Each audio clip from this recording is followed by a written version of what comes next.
Welcome everyone to Awesome Truth, a wrestling book club. I'm your host, Steve Semino, and with me as always is my co-host, Walt Schwenk. Hey, Walters.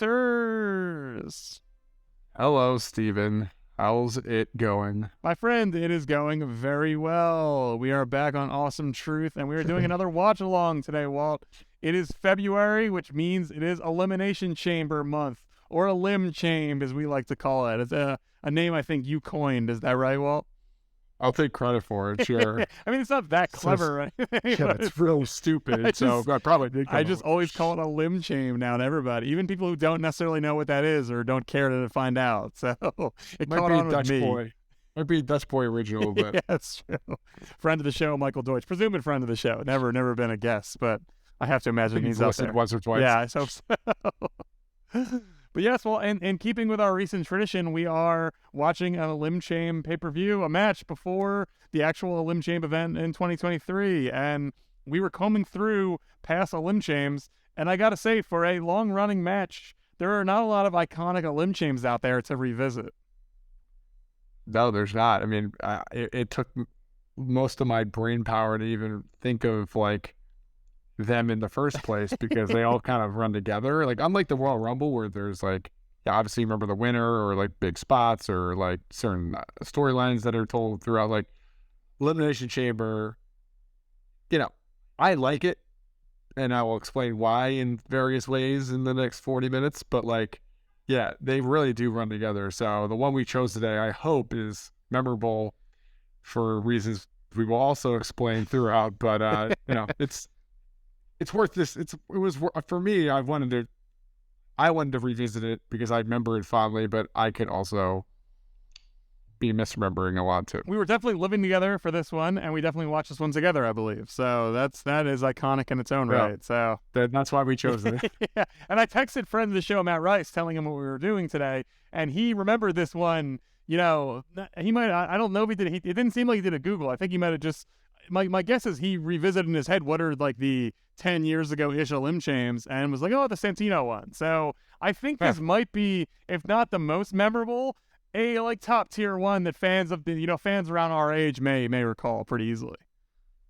Maybe. We'll see. I don't know. Well, we'll find out. And if you're listening, you should know so you can queue up and watch along with us. We're talking about Elimination Chamber 2012. So 11 years ago now, the Elimination Chamber, one of the first pay-per-views, I think, the third one maybe in this brand, which then became even more of a thing.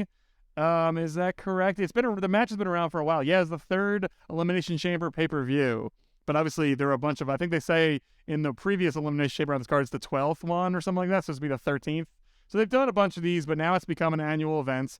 And this is the 2012 one. And we are doing the World Heavyweight Championship version. So it opens with CM Punk defending for the WWE Championship, and this is the World Heavyweight Championship edition. So if you want to watch along with us, cue this up on Peacock and go to 1:19:23. So an hour, 19 minutes, and 23 seconds into the card, and you will find this match. And are you ready to go, Walt?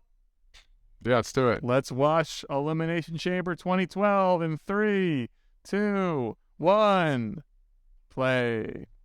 So if you're queued up with us, you should be seeing the great Khali coming out to the right. Sorry in advance, everybody.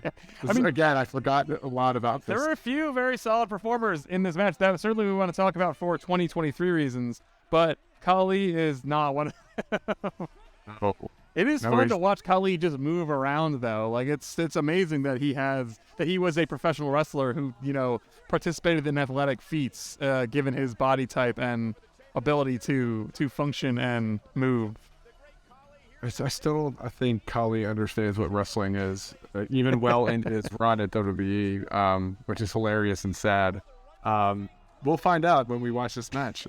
I'm going to guess that he probably, you know, lays around a lot and does a lot of chops. Yeah. And maybe probably comes in late, I would bet, too, because I can't imagine they'd ask him to work all 34 minutes of this match. So, yeah, I honestly can't remember, but there's not a lot about him I remember. I can't remember if this is like post his title run. I think it is. I think when he came in, he had a little bit of a title run, and now he's sort of down to normal, you know, upper mid card. Oh, look who it is! It's the 2023 overall Rumble, 2023 Royal Rumble winner, Cody Rhodes. Oh, we know edits here, so I don't need to. Yeah, you have to keep going. Yeah. Well, there's Cody Rhodes. And the white IC belt, which looks great on him. Pretty amazing. Wow. The white IC belt is just such a great belt. Oh, yeah, I know no it's doubt. associated with like Miz a little bit, and we think of it as the HBK belt, but it's regardless of who it's on, it looks really cool, I think. Yeah, I mean, I think it definitely suited Cody here. Yeah. Is this dashing? Is he dashing? I'm unclear on his. I didn't see on his Titantron what he's sort of his moniker is. I would guess so, right? Because dashing came after Legacy, I imagine. Wait, I'm listening to his music. Does it say? It's not. It's probably like many musics ago for Cody, I bet. I can't tell. Well, here's the eventual star of the show, and he got a lot. I was watching the build up to this match while on this card. He got a lot of the promos where like Santino is in this match, like getting like Rocky style, getting hyped for it. So like they were definitely building even before the match began the idea of like can Santino compete with these actual good pro wrestlers? Which like that's the thing you remember, right? I mean, because like when you have like 6 top dogs just like fighting in this thing, sometimes it's just like it just becomes I don't want to say clusterfuck because that really sounds like it's meaningless, but like it's just like it almost like it's bad because you have like a clear pecking order, like who's eliminated 6th, 5th, 4th, 3rd. It's like whereas this was like clearly Santino was like not supposed to win this. Yeah. So teasing him winning it and like kind of going for that ride was more interesting than like if they replaced him with like a mid-carder or an actual main eventer. So like in this case it works really well. Why is Bryan coming out in the middle of these people coming in, introductions? It's because they do it in order of like the first 4 people introduced, I think, are in pods, and then the last 2 are the first to start. I see. So he's the last one who's in a pod. But then they go through like the whole like, who's gonna be selected that's next? so stupid. He's the champ. I mean, I guess you're right. They gotta lock the guys in the pod before they can put the 2 in and have the match. That makes sense. But it still also is weird. Right. But there is Daniel Bryan. But yeah, well, what you were saying about the ElimChambs sometimes running together, the other one on this card had CM Punk, Miz, Jericho, Kofi, Ziggler, and Truth. And that's like the upper mid-card crust, like it's 6 guys, very similar height, very similar build. Like Jericho's obviously a Hall of Famer, but even at this point he was sort of in and out. And they run together so hard. Like there's nothing cool or exciting. Those guys were at various stages of their career in 2012, but very little about any of them screams like must watch this match. It just feels like such a whatever, throw these 6 randos in there, and not even cool randos, like boring randos. Well, I think that was around the Awesome Truth era, so let's not poo-poo. Yeah, Miz well, I and mean, we love our namesake tag team, but when they're separate, I don't think there was. I think they were pretty much just at this point they were just guys. It's so long ago they were saying. I believe this was Miz's and Ziggler's first ElimChambs, so it's like that's wild because I'm sure they've been in many, many, many since then. Yeah, right. So someone said like Ziggler has been outside of this last year was in 14 straight Royal Rumbles. Yeah. I'm like, I didn't even have to do the math. Like, yeah, that checks out. Sure, of course. Like, he's been around forever. Just farting around for a decade plus. Oh man, so we got Wade Barrett. Unclear what the gimmick is at this time. Yeah, I think I must be post Nexus, just nothing going on kind of thing, right? Seems to be. I mean, remember when that guy was like suited for like the main event? Oh man, it seems hard to imagine at this point because so much just stop after this. Like just never, got the IC belt every now and then, but really never became a guy. And here's Paul No BS White. Yeah, look at him, our favorite comedic actor. His wife loves him. His 3 kids love him. He's just a charming galoot. I said he looked good. He does not really look good. He looks the same as Big Show always looks. There's the occasional period where Big Show gets like real thin, but now he just looks like he doesn't look fat. He just looks large. Again, really hard to pinpoint where this guy is in his career. Although they just did the storyline with like Bryan winning the first title after cashing in on him when he had the title for like 27 seconds or something. Yeah, so that's where so this is a very boring period in WWE too. Like pre-Shield, there's just, you got Bryan and Punk and they're sort of doing their thing, but there's beyond that, there's really not. And Bryan isn't even really interesting yet. Like he's in that sort of fun heel Bryan stage where he's probably having decent matches and all that, and the fact they gave him the belt is still fascinating to me. Like for all our talk about, Vince waiting to pull the trigger on Bryan, and like Vince gave Bryan a solid amount of chances for being such a little dude, like it's kind of wild that he even had a run like this at all at this point. Yeah, I mean, this is also the time where it's like, hey, let's just like give everybody a go at like a merry-go-round or carousel ride of like the world title with the money in the bank. I mean, they had like 2 Money in the Bank winners, one for each brand. It's just like, let's just keep cycling around and trying it out and see where we met. It's like, all right, sure. Yeah, Cena was, not away from the belt, but they were certainly letting him, as if you've seen the main event for this particular match, it's John Cena versus Kane in an ambulance match, which, ooh, so exciting. Can you imagine all of John Cena face Kane? Yeah, and maybe, could you imagine a scenario where Zack Ryder was involved in this feud? And Eve Torres and a bunch of other dumb shit, and obviously an ambulance. Like, it's just, is Kane driving the ambulance at one point? Like, is that just an Undertaker thing I'm remembering from a long time ago? I'd have to watch Raw from 11 years ago. Yeah, sit through that garbage. But yeah, the point being, there's not a ton going on here. So, I mean, it seems interesting on paper when you look back and go, oh yeah, they gave Bryan a run, Punk had his run, but when you watch it, you're just like, neither one has a ton of momentum, a ton of ideas going on. It's not particularly exciting. Well, so this is post Summer Punk, right? I think so. He must be, because he's got his Cobra personality as his song. So. Okay. Oh, that makes sense then. And so this is, but yeah, to your point about this being a boring era, this is pre, like, Yes Movement, Daniel Bryan. This is the last pay-per-view before Rock Cena for the first time had their match. Also, very important to tie back to this match, this is the event before the 18-second, or like 8-second loss, or I can't remember what. 18-second loss to Sheamus, which skyrocketed Bryan's entire career. Yes, that's true. This is really the end of Bryan just being a boring whatever heel champ. Like, he got a character after this. He got the no, right? He was doing yes. No, but then he started doing no. Didn't he start doing no after he lost to Sheamus? Well, yes, correct. He started doing no, but the yes picked up after that match. Yes. Remember the dark match after Raw, and like Cena like brought Bryan out because it was clear that the crowd took over with the yes. Well, they were doing yes to be mean to Bryan though, right? Because Bryan still has a long ways to go of being. No, by WrestleMania they were like fully embracing him, and then the yes was kind of like a revolt against the 18-second loss. But he didn't even face Sheamus yet though. No, I'm saying right now this is that's all happening at WrestleMania this year, I believe. Okay. Because Sheamus and Bryan are fighting for the title at Mania of I'm 90% sure. Anyway, it's not nothing is really happening. Like, it's just the Punk and Jericho are about to fight at Mania, which is it's Taker versus Hell in a Cell. Like, it's one of those Manias that on paper seems interesting, but like nothing of consequence really happened. Like you said, like the build to other things happens, but Rock and Cena end up facing again. Like you said, Bryan actually catches some steam afterwards. Punk Jericho doesn't really go anywhere. Like, there's just a lot of things that happen that don't really.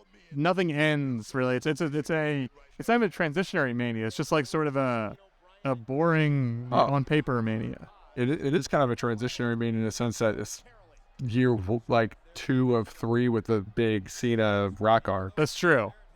So I mean, but transition implies that like, yeah, I mean that's just a story arc, right? I mean, it's, but yeah, it's the middle of several stories, or the beginning even of several stories, but nothing culminates really. But it's like, to your point, like the title match is kind of like background noise to Rock Cena 1. And then the next year, Rock wins the title from Punk, so it becomes more of like clearly this is the main event. Whereas before, it's like, well, you have championship matches, then you have like a main attraction. It's like it's kind of messy. Yeah, it's all over the place. Like, it was not the strongest creative period, and emphasized even more again by this match we're watching right now, which is reminding me how boring Elimination Chambers are sometimes. Oh God, Barrett and Show are just having like a little match. Yeah, I mean that's part of the Elimination Chamber. I know, but I forget that like there's they don't come in really quickly. Like, they do drag it out, which is fine if you have workers or stories. But I don't believe there's any story between Show and Wade Barrett. I think they're just two guys who are having a Show Barrett match. I mean, they're just a part of the Elimination Chamber. Yeah, that's. But I mean, so you like Elimination Chamber? Explain why you think this is good, because I don't find this kind of match particularly exciting. I think when done well, and in certain instances with like certain storylines attached, it can be well executed. It can be like, it can be a good device to get you to Mania, to get you to like, you know, I don't like the idea that like it always has to have a title attached to it. Like, but I do think though that it's a great device to have between Royal Rumble and WrestleMania to get you to like the biggest storylines of the year. And you don't mind the gimmick sort of heavy Rumble plus the gimmick heavy ElimChambs cards? Like, it just feels like it's too, instead of just having regular matches on the way, it feels like it's adding a little bit of a unnecessary pomp and circumstance that doesn't always pay off. Yeah, but like, see, like now that you have the women doing it and you have secondary titles involved, it's like it still makes for a interesting match. Like, it's not, because like otherwise you get like a four corners match, or like you shove six people in a ring at once. It's like, well, that's just not going to work. And you know, while you know, I'm not going to say that this is the most perfect match. Like, this is like the low rent war games in some respect, but like at the same time though, like it does create interesting dynamics with like the elimination aspect of it, the individual, you know, people coming in and out. And I've seen good iterations of it, and you know, like the Money in the Bank to me at this point is just a clusterfuck. Whereas this like could still be useful and still have merit in a larger storytelling device. The Money in the Bank is the beginning of a story in many ways. Same with Royal Rumble. Yeah, I mean, I think when ElimChambs is done well, it sort of sets up other maybe mid-card Mania matches, you know, or earlier matches, as opposed to, like, I'd like to see feuds, and I know Cody and Show have a match at Mania, so I guess that's sort of what this does here, but that's the best case scenario for me. It's like, and I think having the two heavyweight titles is such a mess too. Like, having two separate, like, this card is a dog shit card, and it's in part because everyone's either in these matches, but also, when is the title so infrequently changes hands? So you're wasting a lot of guys who could be doing something else different, and they're farting around in the ElimChambs matches, and you're 99% sure that the title's not going to change, because the build to Mania, they're not going to disrupt the build to Mania like that. So it sort of just feels like it's much ado about nothing, and then you're right where at the end of the show, you're right where you were when it started. So what was the point? Well, you could though. You could change the title if it could. benefits the story. Like when they had Bray win it, like yeah, 2016. and look how well that worked out. Well, you know, yeah, they could have finished that story a little better, but ultimately, like Orton won the Rumble, and then Bray wins the title at Elimination Chamber. And now you have like a fully formed WrestleMania match. Is that the best way to do it? Like, I don't know. Like, I think that was exciting too. That was we talked about doing that one, because I think that was Bray's first title, right? Yeah. So that was a big deal. They did that. I do recall people being enthused about that particular match. Yes. Well, also it was stacked. It was like AJ. It was Cena. It was Bray. There's someone else involved in that match too that was like high profile. Let me look it up. Okay, might as well. Might as well talk about other Elimination Chamber matches while we're waiting for anything of consequence to happen in this one. It was AJ Styles, John Cena, Bray Wyatt, The Miz, Dean Ambrose, and Baron Corbin. All right, well, for 4 of those 6. Yeah. Yeah. Well, and even Dean Ambrose at that point, that was probably getting ready to flee Dean Ambrose. So Was it? No, that no, was like, probably not. It was way too early. 2017, but he's probably It's he probably pre gas mask. Yeah, that's true. Well, I mean, getting ready to flee, meaning he probably hated his life, though. Oh well, Yeah. I don't doubt that. It's funny though, as I was trying to explain why I like the Elimination Chamber, it's like there's a bit of a je ne sais quoi where it's like, you know what, I can't really explain it to you, but when I see it done well, I know it's good, but like it's hard to really articulate it because there's, as we're reliving this and as we watch many of these, unfortunately, it's like, you know, a lot of these kind of do drag and they aren't that great, so it's hard for me to really support my own claims sometimes. Yeah, well, I think it's definitely better when it's not the main event, and like it's not the main event here, so I guess that's the same template that I like. But Reigns and Sammy at the upcoming Elimination Chamber is going to be a great that should be the main event. There's story there, there's build there, like everyone's excited to see that. And so the ElimChambs, even though it's in the title of the pay-per-view, is not the only drawing factor. And I think to me that's a more, I'd rather see it be a fun match with interesting workers and, you know, guys that are intriguing, as opposed to this kind of version that we're watching right now where it's both for the belts, which, you know, on paper, again, seems important. Oh my gosh, the belts could change hands, but it just feels much less likely that any of the consequence will happen. Right. I mean, doing it for the sake of doing it, I Oh, would Khali's never not in. advocate Who it. would have thought? I can't believe that Khali's not working. He's just standing there.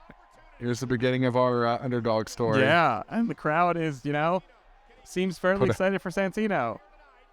Yeah, this is a time and a place where people were more psyched to see Santino win than Daniel Bryan. So Like you said, that is a time and a place. Now that this is you can feel the energy shift now that Santino's in the ring. You know, like it is. Before this, it was just a bunch of guys doing stuff, and now it feels like there's actual meat to what's happening. This is truly his biggest spotlight. Oh yeah, and Santino is so emblematic of, you know, late 2000s, early 2010s WWE. You know, like when I started watching again, when you and I lived together, and it's just, I was like, who is this little man with his little gimmick and the sock and it just seems so stupid, but he's one of those characters that has sort of endeared and maybe not stuck around, but like I don't have a lot of negative things to say about Santino. You know, Santino reached that like our truth level of just not, it shouldn't work, and it always somehow kind of did.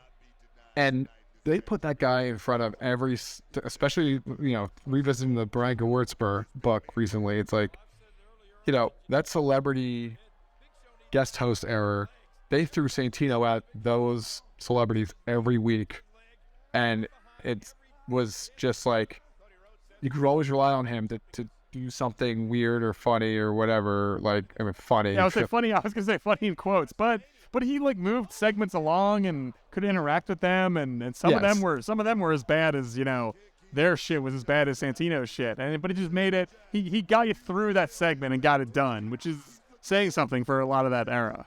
Well, it's reliable. You need that. It's like you know, there's a lot of people that fill that role that you probably don't even think about, but like you need those characters on this 20-hour show every week. Yes, you really do. And you forget how important it is to just have someone who will not screw it up and will make the audience chuckle slightly and will make the guest host not embarrass themselves utterly. Like, there is definitely something there. Yeah, break up the monotony of like, oh, this is so serious. It's a wrestling show. Like, is it though? Yeah. Is it? And then occasionally you give him the rub. You know, you give him something to do. And, you know, right now at this point in the match, it seems like Santino is still just the comedic relief because they keep really emphasizing the show is trying to get his hands on Bryan. So they're still selling the angle, as you said at the top. The show is mad at Bryan and wants his revenge. But it's also like this underdog story they should do more often, because like if they used R-Truth tomorrow in this role, like they did this with Kofi recently, like a few years ago, and that turned into like one of the biggest angles of the company. It's like, you know, if you kind of tease the audience with this, like, not that this turned into anything for Santino, but like, you know, this you'll hear it at the end of this match. People were so into the idea of this guy winning. Yep. And it's just like, you know, if you did that with R-Truth tomorrow, I guarantee you would get a similar reaction. People like, you know, these characters are sympathetic because they lose all the time. I mean, you want them to win. It's like there's something there, and you can't do it all the time. But like, you know, this is a well-timed Cody version of this. Oh wow, it's a perfect moonsault. That was a great moonsault. But yeah, you're totally right. And like you said, it doesn't have to be a pay-per-view spanning months-long thing with like Kofi or like Bryan with the Yes. Like that's a version of it. That's a like very high-profile version of it. It could be a one night thing. It can make your ElimChamb valuable, especially a match like this. Like this is to me this. Given that I don't love these matches, it's the perfect time to do it, in my opinion, because it's otherwise there's a lot of boring whateverness. But if you can create a little story in this out of nowhere, you get people talking, and all of a sudden the match matters. And it's not just, like I said, it's not just Miz and Ziggler and Punk and Truth just farting around for 34 minutes. It's like, oh my God, something of consequence, you know? Like, wow, this is something delightful and new, you know, or at least fresh to me. Like, that's great. Right. And again, we know where we're going with this. We know it's Sheamus Bryan. Yep. And it's like, what other scenario was there that would have been a half as compelling as like teasing this idea? I mean, this is how you make like kind of test people's Q rating and star power. It's like put them in a profile match with little like where you know there's no consequence, that they're not going to win, but just see how people react. Yep. I mean, like it's like a focus group. Yeah. And like you said, and from WWE side, it kills a month. And like sometimes they really need to just like have a month go by, you know? Like it is very important for them to just have nothing just like smooth it out, like 4 weeks of television, get us to the next pay-per-view without any calamities is a very underrated thing they sometimes desperately want and need. Oh boy, what's the over-under on how long Khali? Oh God, keeps doing moves? He's someone's gonna be laying on that on the side of that ring pretty soon. Yeah. Look at these chokes. God, he is a weird looking guy too. Like man, his and I'm saying things that we've all said a million times before, but just like it's just every shape on his body is just a little wrong, you know? every curve or like twist or bend is just a little fucked up. Oh, look at Show. Yeah. Wow, I could see this night being over for Khali. Yep, there he goes. Bye-bye. Wow. Well, not the worst thing in the world. I thought he might get a second just like to lay around. I didn't know he was going to go out that fast. That's what you call it. Yeah. Santino is in this Elimination Chamber, and Khali is the biggest jobber here.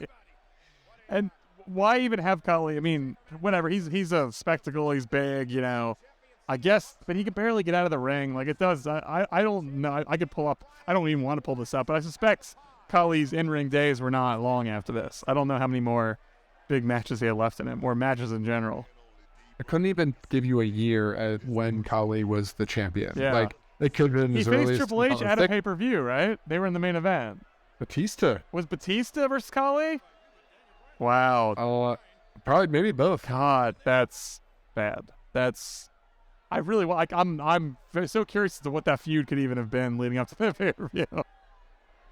I think Khali had a mouthpiece at some point. I don't remember what that guy's name is. Even Batista back then was not the Dave of now on the mic. You know, like no, he was a talent, and he was interesting, and he was cool looking and intense. But like, I don't think he could really hold interviews. Oh my God, do you see this?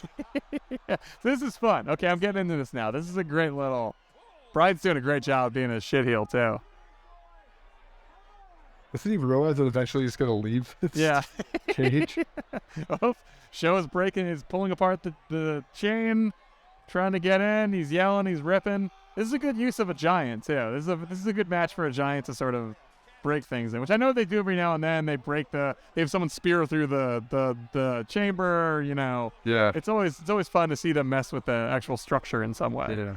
The Umaga spot just run right through the damn. Oh, he's the one who speared the chamber, or the pod. He's one of many. Okay, they've done a lot of pods. I think Goldberg speared a pod at one point too. Okay, so maybe Goldberg was the first. Could have been, but Umaga was another big oaf, so that makes sense. Yeah. Yeah, see, now we're getting, okay, now Show's trying to just literally get in with him, which is... I'd say just stand on the chains. Yeah, I'm well, sure he's you breaking break him just for this. It's going to be a real tight squeeze. Crowd's pretty into this. They seem like they like it. Yeah, it's a spectacle. they're going to take up so much of the room. I love Bryan's trying to punch him. It's as if that's going to fucking... He's truly large. Oh, is he going to get him out? As like gimmicks, pods, and stuff going, like that was pretty clean too. A lot of times they have technical errors with that kind of stuff, but Show got in there pretty easily. Wow. Ah, Started to kind of remember how this unfolds. yeah. Santino not even barely involved, like not even a thing at this point. He had that 30 seconds when he came in, and now it's just been laying on the ground, I think. Right. Well, I think we're just doing Show Bryan from at this point until we get to because like until we get if Santino I remember part. in my head at least, I don't know. I don't even want to speculate because I'm intrigued to see how they do this.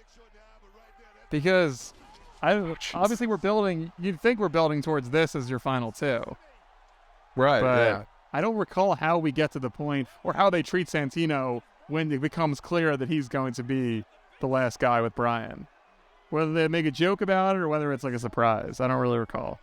I think it kind of turns into, if you remember the Dolph Ziggler like 3-on-1 Survivor Series match with ends in Sting coming in. Yes. But like I feel like they set it up like that, where it's like it's the three heels and then Santino, and it's like, oh crap, it's effectively 3-on-1, even though it's not. But like in this, but he's just they play it. It's the like, odd man can he out. overcome these odds and win? And it's like, oh, and then he sort of does for the most part. Yeah. Well, here we go. Everyone's in the rig now, so the ElimChambs. The match has officially Has begun. begun. Oh God. I feel like we only have a few more working minutes left of Big Show. Yeah, it doesn't. Big Show's been in there for a while. I will say that. Like compared to Khali on being unable to move, like Show's athletic prowess is, he's been around forever, and it's easy to take him for granted. But he can work, he can move. Like he doesn't always just have to be the big guy who's there just to be large. I mean, just juxtapose him with Khali. Khali could barely last 20 seconds. Yeah. This guy's been in the match for and he does like 25 spears minutes. and he's running. Like he's just he can do stuff. It's very impressive. Like I think when Show is gone, we will be like, oh man, I kind of miss Show. Like it's he's already pretty much gone. Wait, but he's gone from running. He doesn't wrestle anymore. But don't forget that he wrestled QT Marshall at an AEW pay-per-view once. Oh God. Is this it? No. All right, they're giving Santino's getting back in the action now. Oh, and then he gets his head close on off. Yeah. I mean, oh God, that was another clean clothesline. No, it looks really bad that probably hurt a lot. Oh, Cody's kick. Does Cody still do that? No, and now he does the cutter, right? But he doesn't do the kick at all. Like he doesn't do it as a fun callback, or He's He's much larger now, so it'd probably be hard to do the way he did it back then. Oh wow. Oh, he can't even get him up, but he's gonna do it anyway. Oh. Was he trying to do crossroads to him, or what was the... Possibly. Yeah, but it didn't work. Is that it? Did Wade Barrett get him with the elbow? Wow. So Big Show lost to a DDT in the elbow?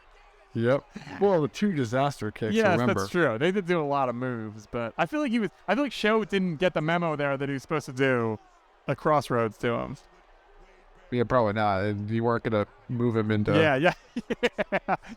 Cody couldn't lift him up by himself. Oh, here he comes. Oh! Wow. Okay. So now, everybody, this is fun. This is where, because everyone loves seeing Cody get his comeuppance, so... Yeah, right. That just never gets old. I thought there was more of a match between those four, but I guess not. No.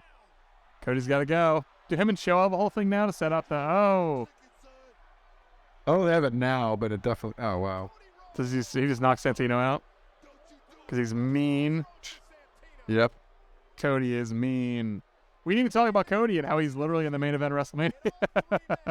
Oh, yeah. in this match.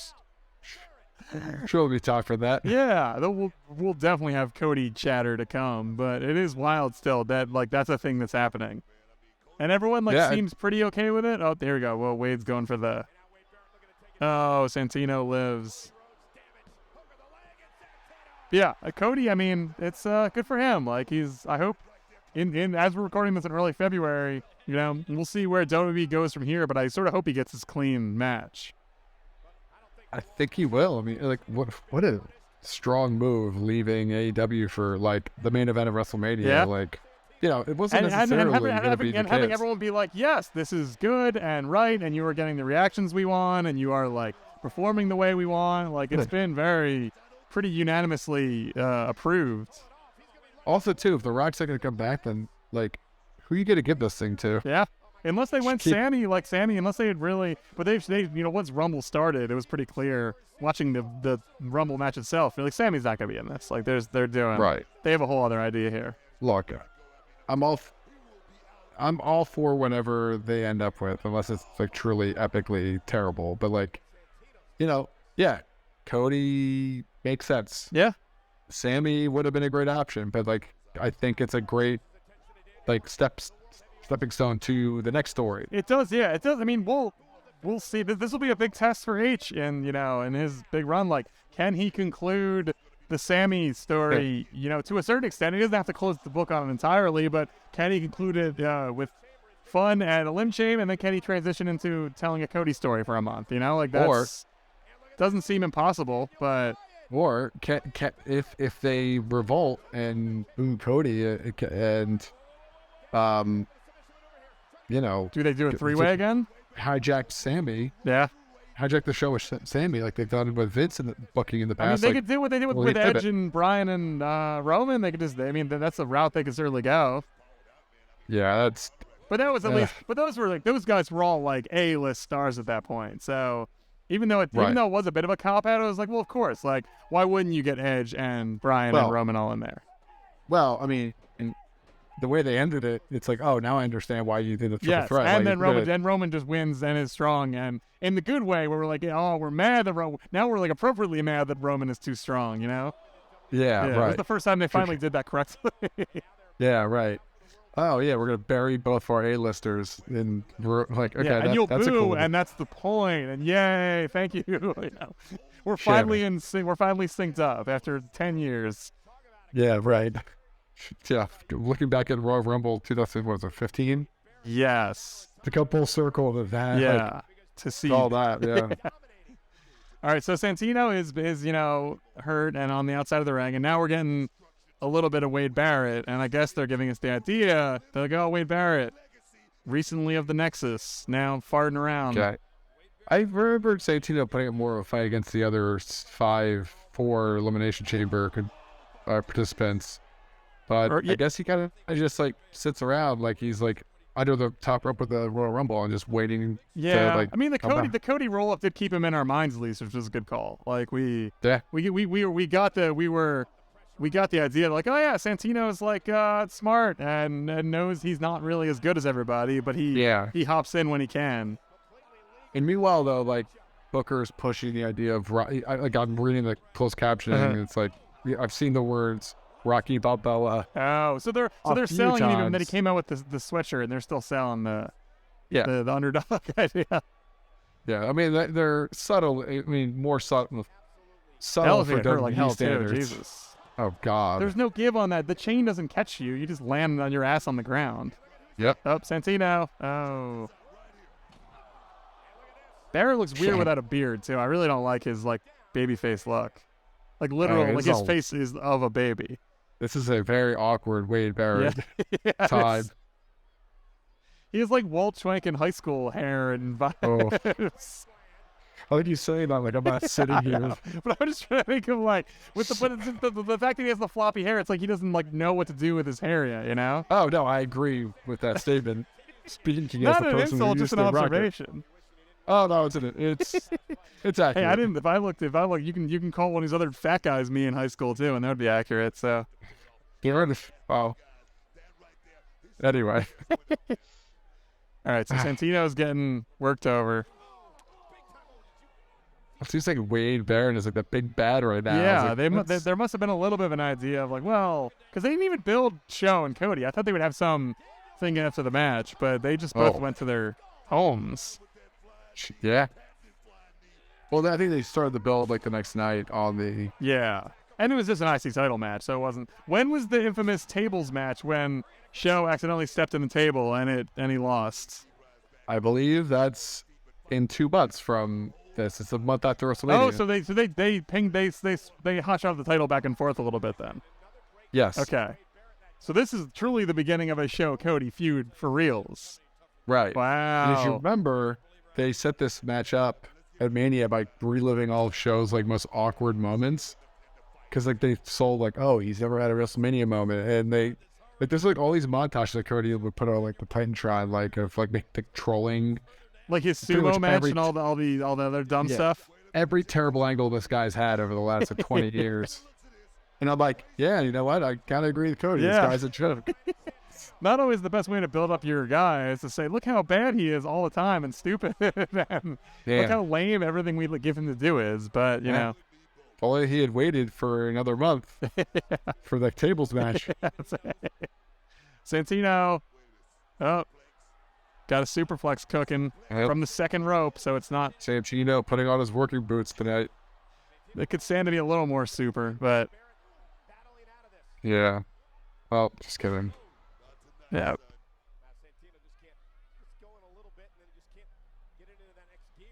You can't get into the next gear. Nope.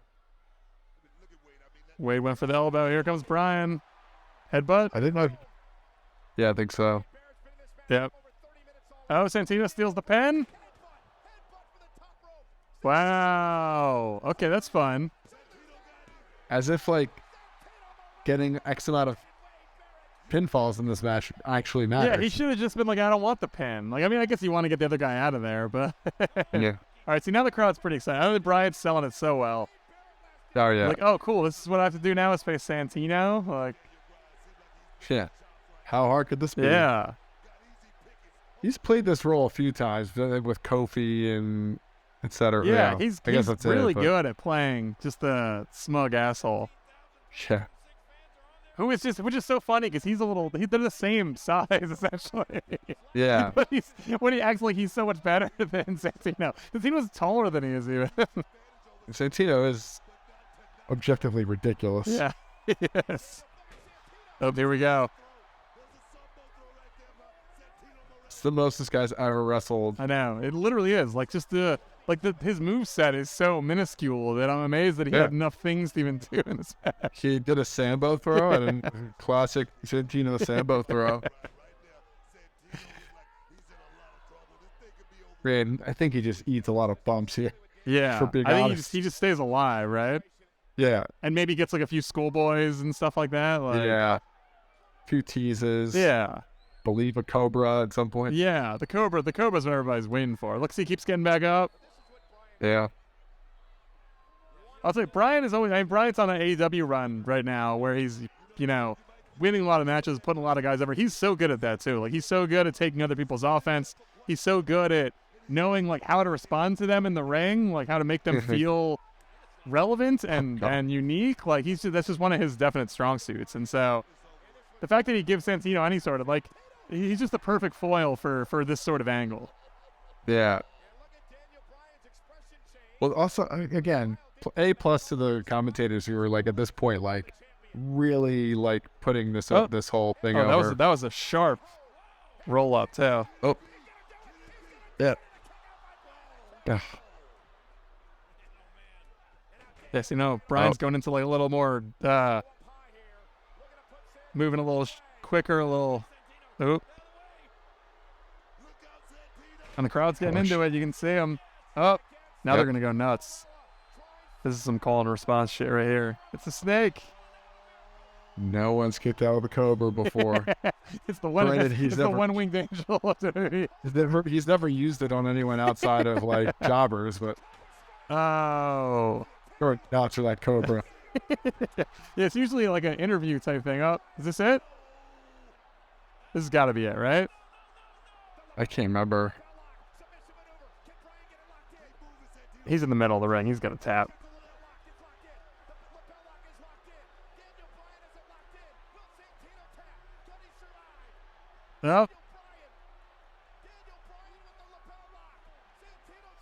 Oh, he's still in it.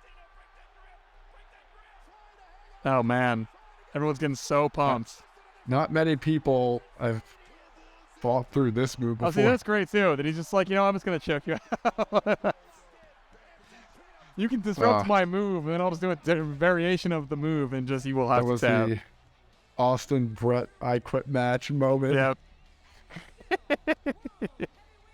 That's for a second. That's good. I will say, in the retelling of this and thinking about it, I thought Santino had more of a longer little run. There really is only like 2 minutes at the end. Yeah. They do it really quick, maybe a little longer than 2, but like it's not like they don't even have a match really. Santino takes offense for 2 minutes and does a roll up and the Cobra, and that's pretty much it. Yeah, he gave you enough to chew on, but I remember this very differently. Yeah, but sorry everybody. It's still well known, and like you said, it is a good use of the chamber. It's the kind of chamber that I like a lot more again than the one on this other one on this card, because there's just different types of people in it.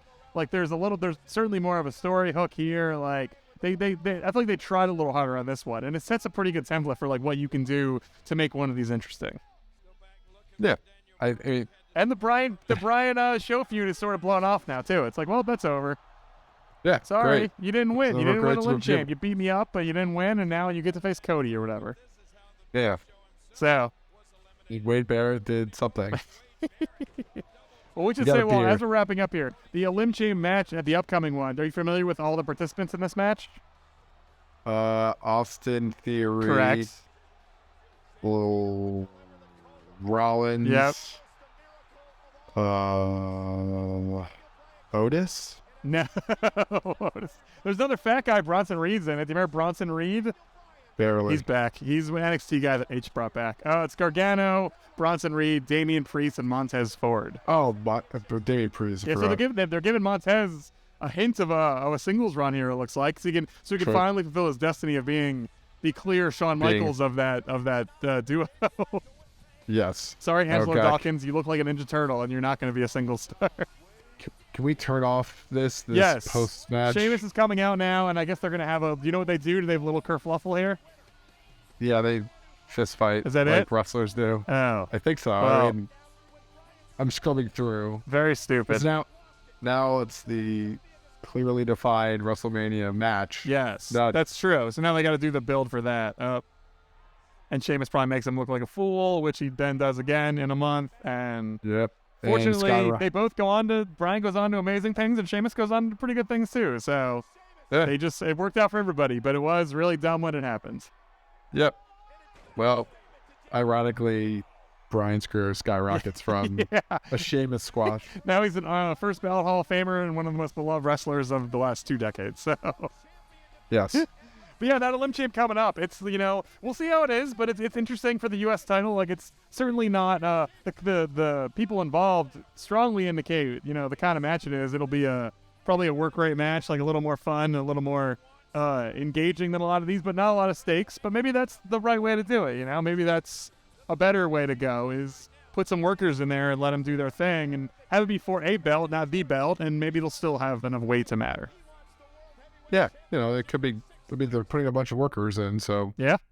And Bronson Reed and a fat guy. Gotta have one fat guy. Oh, Bronson Reed, Otis, whatever. Yeah, that's right. We all need a Kali in these matches. Yeah, that's right. Well, there we go, everybody. That's the Elimination Chamber watch along, and the actual Elimination Chamber is coming up soon. It is in this Saturday, amazingly enough, when this episode comes out. But please enjoy it. Go Sami Zayn. Hopefully that is the match of the early year, and we will talk more about all of that down the line. But thank you all for listening to our watch along. If you want to listen to more Awesome Truth, you can find our archives at awesometruth.libsyn.com. You can subscribe to us on Apple Podcasts, Spotify, and Stitcher. Everywhere podcasts are delivered, we are there. And you can follow us on Twitter and Instagram at awesometruthpod. Well, great to talk ElimChamp, your favorite gimmick match in the history of gimmick matches. Yep, the War Games, who cares? Who needs War Games when you have the same thing, but worse? I'm an ElimChamp guy. Yeah. ... If they sell that shirt, I'll buy you one. Great. Thank you all so much for listening. And remember, the truth will set you free.